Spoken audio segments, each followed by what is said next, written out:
Modena, Italy is home to balsamic vinegar and Lambrusco. I hadn't initially planned to go to Modena. I was flying into Venice, but it was New Year's Eve, and I knew Venice would be very expensive on New Year's Eve. So I had decided to find another town within about an hour of Venice, and Modena was it, and I'm so glad I chose Modena. Look at this hotel. I mean, this was very reasonable, and it was sparkling and stylish, and I loved it.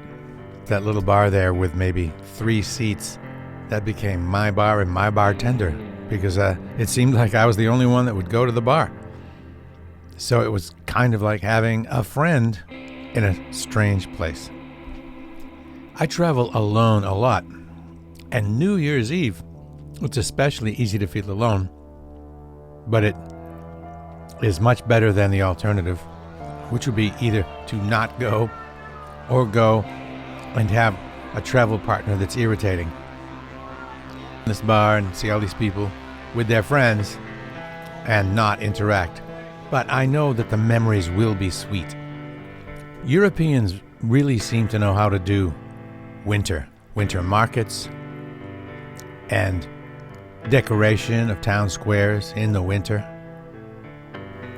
It makes it very pleasant to wander from bar to bar and cafe to cafe and church to church.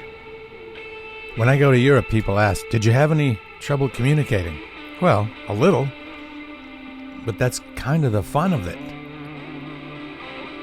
Anybody selling anything, a product or a service in Europe, is going to probably speak enough English to sell you something, which is all you really need.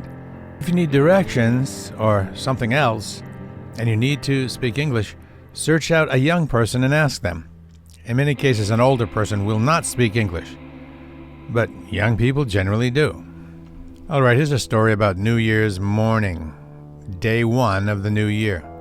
I woke up exceedingly early, like it was still dark, and nothing was open on New Year's morning, nothing. So I wandered and wandered and wandered for maybe 3 hours, and finally this beautiful spot was open.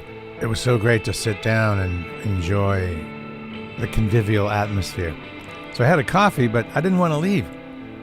So then I tried the Lambrusco. That changed my life just a little bit, and I've been a Lambrusco fan since.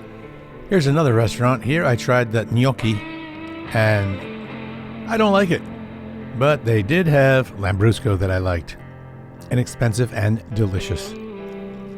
Even towards midday, the streets were fairly empty.